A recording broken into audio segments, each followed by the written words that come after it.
Hello everyone, it's a pleasure to be here.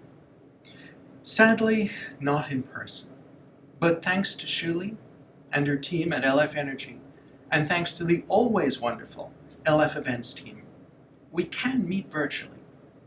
It's not perfect, but it allows us to get our job done. And today, at this moment, in this talk, our job is to explore efficiency and effectiveness around open source license compliance. Now, I'm not going to do a dry presentation with a ton of slides. We have enough slides in our life already. What I'm going to do is to explain to you face to face what's going on and what it means for you in the energy and services sector. First of all, the big picture. Open source licenses control how we use open source. They determine our rights and our obligations, as they have since the very beginning. And at this stage in our mature global community, open source licenses are well understood. Each license is slightly different and has slightly different terms, but the overarching approach of how to manage them, how to make decisions around them, is well known. And that's great, and that's obviously something that has to happen and had to happen because open source is everywhere. But as great as we have been at managing open source in companies, entity by entity, we haven't been as great at managing trust across the supply chain. And by this, I mean thinking about how do we make open source license compliance super efficient and super effective when you're dealing with a product or service going through 20 or 30 entities, from conception to delivery. Now that's a trick. This is an issue of standardization at its very rawest form. We need to have standardized processes between the companies so that we know what each company is up to. And if there's a concern, we can quickly go back and, because of the processes, check how things are going. And if there's an error, because of those processes, we can quickly remediate it. A simple mental model. And to execute it, we had to think about what is the most light, most quick way that we could do this, particularly thinking about companies that are, let's say, new to open source and might not have sophisticated pre-existing processes. How do we get people started and enable them to continually improve while also being inherently predictable? The answer, of course, is simplicity itself. We create a standard that defines process inflection points. Through the experience of the decades that thousands of companies have been doing open source, we consolidate and we say, these are the points where stuff tends to go wrong in open source licensing. And we say, put a process here, this type of process. We don't need to go into detail beyond that, because of course the specific process content depends on the company, depends on the market, etc., etc. But we identify the inflection points where failures occur. And we explain to people, you need to have a process there. And thus, entity by entity, processes become predictable. They become more effective. And everyone in the supply chain is happy and can trust each other more. A simple concept, of course, and either gold or not. Proven to be gold, which is the good news.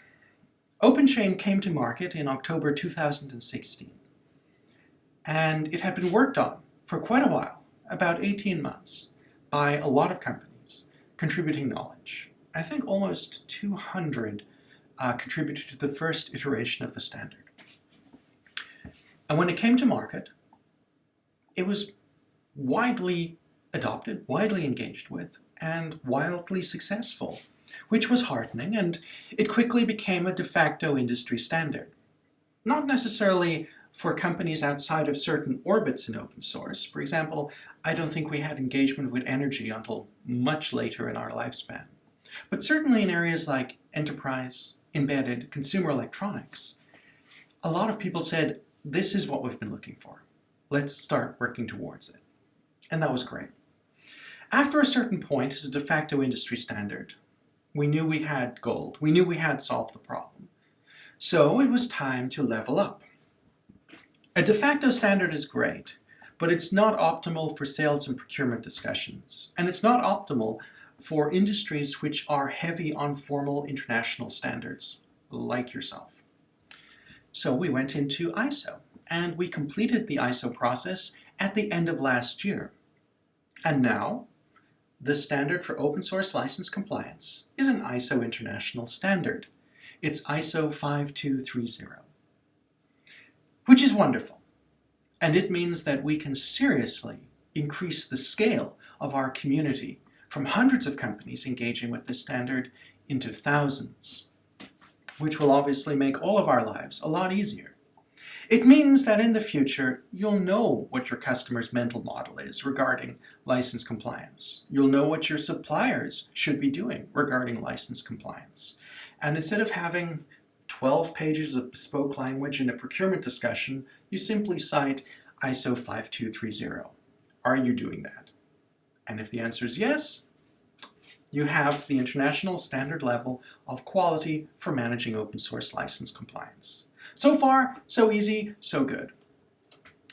Now, this is a standard entirely born from user companies. We built it with you. And we have an extensive global community around this standard, which might be surprising because, of course, ISO standards don't tend to have enormous energetic communities around them. But we do. Because while this is a process standard that doesn't become too prescriptive, it doesn't tell you you have to do this, this, this inside every process, it does require lots of reference material around the world to help people adopt it. We have our compact, effective ISO standard, 5230, and we have a huge corpus of activity from user companies assisting user companies.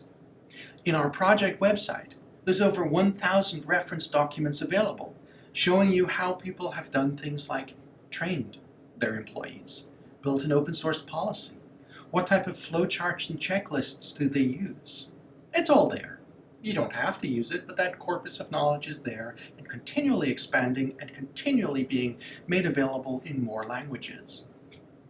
We've got local work groups in Japan, China, Korea, Taiwan, India, Germany, UK, and the United States.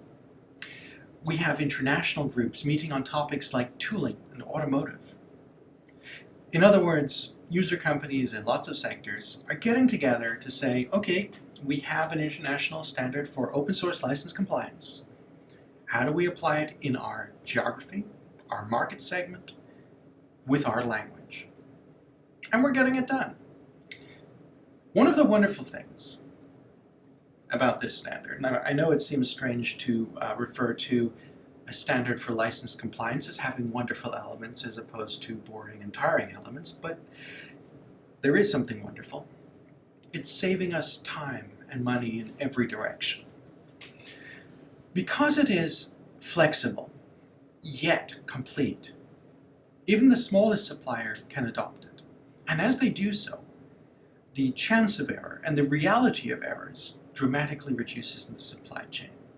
The very predictability of this standard, organization to organization, is the reason that it's so very, very useful.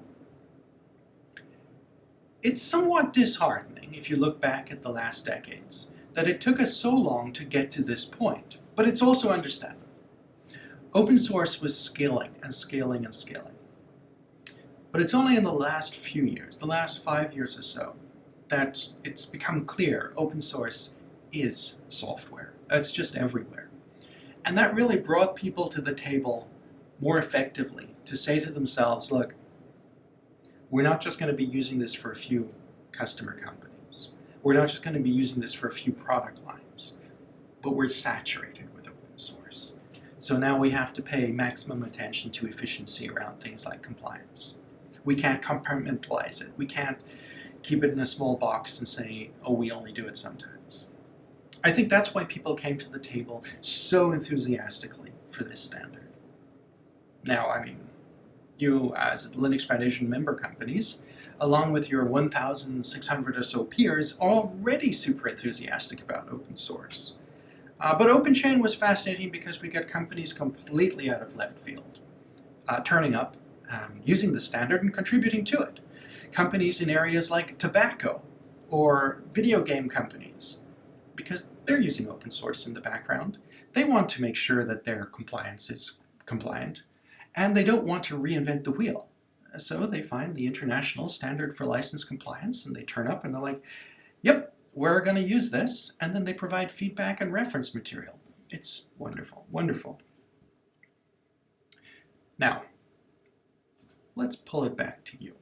What does this all mean for you? Why are you watching me talk?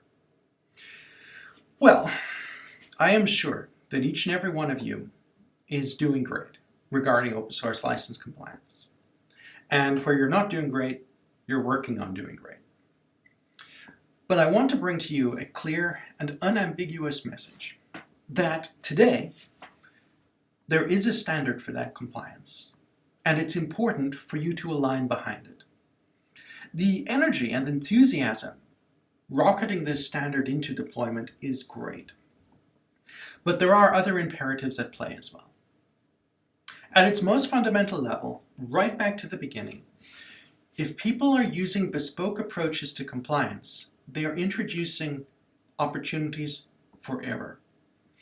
And we have to get beyond that, especially in mission-critical areas like energy, like automotive, like aviation.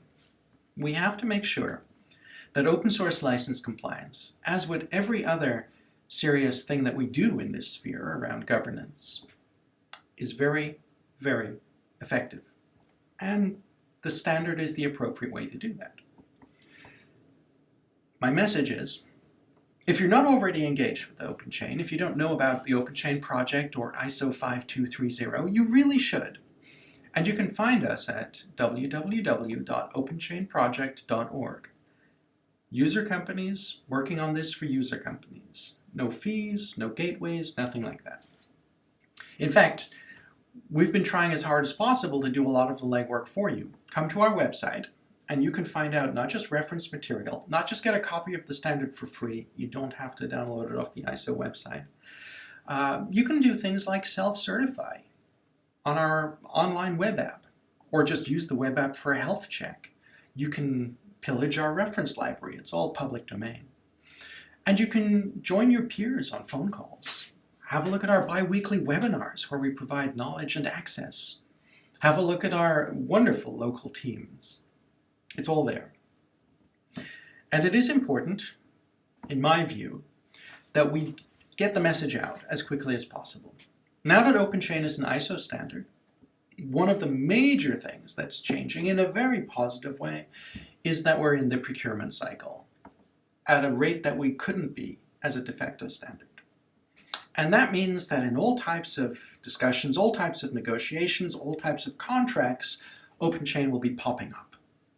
So everyone should be fully aware of it. If they're a supplier, they should be ready for it. And if they're a customer company, they should be thinking, yes, this is what we should be doing. We shouldn't be asking our suppliers for a bespoke approach. We should follow the international standard. The quicker we all do this, the quicker we get the maximum results. Remember, the more of the supply chain that is behind this standard, the quicker and more efficient everything gets. We save time, we save money, and we get things correct more of the time. Specifically, in areas like energy, I think we can help you. When it comes to what you're doing right now, planning out the future of managing the energy grids and all of that incredible work, you should be aware that things like the OpenChain project, as with the Linux Foundation in general, are working closely with regulatory agencies. Just as an example, we're working with NTIA in the United States regarding how security and open source and tracking open source works in the future. We're working with standardization organizations in China, Germany, Japan, the UK. Basically, we're turning up wherever there's an important discussion about the critical management of open source in critical fields. So inevitably, we're going to be working with you And if you're not already working with us, I want to reach out to you. I want to hear from you. I want to collaborate with you. I want to ensure that your company is fully briefed and has access to all the information you need. And, as necessary, that we can go and talk with your suppliers and assist them. Or, as necessary, that we can go and talk to your customer companies. Align everyone around this standard for minimal friction. And of course, because the standard is being used in other domains, it's being used in security and merger and acquisitions, as well as compliance, there's all types of ancillary benefits. Right, let's pull back once more. You have the idea of what OpenChain is, you have the idea of why it's a good idea. Now you have the idea that it's going to be increasingly entering your sector. The next question is, in practical terms, what should you care about next? What's on your radar for the rest of this year? OpenChain will have 3 mini summits, one in Q2, one in Q3, one in Q4. And those mini summits are where you can jump in and get the absolute cutting edge of where we're at. And you can get support from the widest possible audience. The mini summits have no registration, no fees. They are a giant happy gathering of user companies to get discussions around open source license compliance done effectively. Meanwhile, you can look at our bi-weekly webinars to be continually updated on specific items like how is tooling working? How are people addressing IP challenges in general? What are the strategic flows in this field? We're covering that constantly. Indeed, we're going to be consistently maintaining our position as the #1 source for compliance around open source, period. So turn up. Be part of it. Mini summits, definitely put it on your radar. They'll be happening at the same time as Open Source Summit North America, Open Source Summit Europe, and then Open Source Summit Japan. For other things like the bi-weekly webinars, go to our website, www.openchainproject.org. No registration, just turn up. And wrapping up here, apart from keeping your finger on the pulse of what's going on through the mini summits and through the webinars, I suggest that you perhaps take a moment to reach out to me. Whatever your company is, whatever your specific activity is, whether you're building code or just holding code, whether you're a customer or a supplier, I am very happy to talk to you face-to-face, in confidence, about what's happening around open source compliance, how the standard fits into your specific business model, and how we could make things as efficient as possible for you. After all, we now have approximately 6 years of industry development behind this. We have plenty of thinking, plenty of solutions, and it would be a shame to leave those on the table instead of taking them in and applying them now. Right, ladies and gentlemen, thank you very much for your time. I do hope you enjoy the rest of the conference, and as always, I am so interested in what happens in this domain. Energy powers everything else, and getting the future of energy right has the largest impact, probably of all sectors, at the moment. Thank you, and talk to you soon.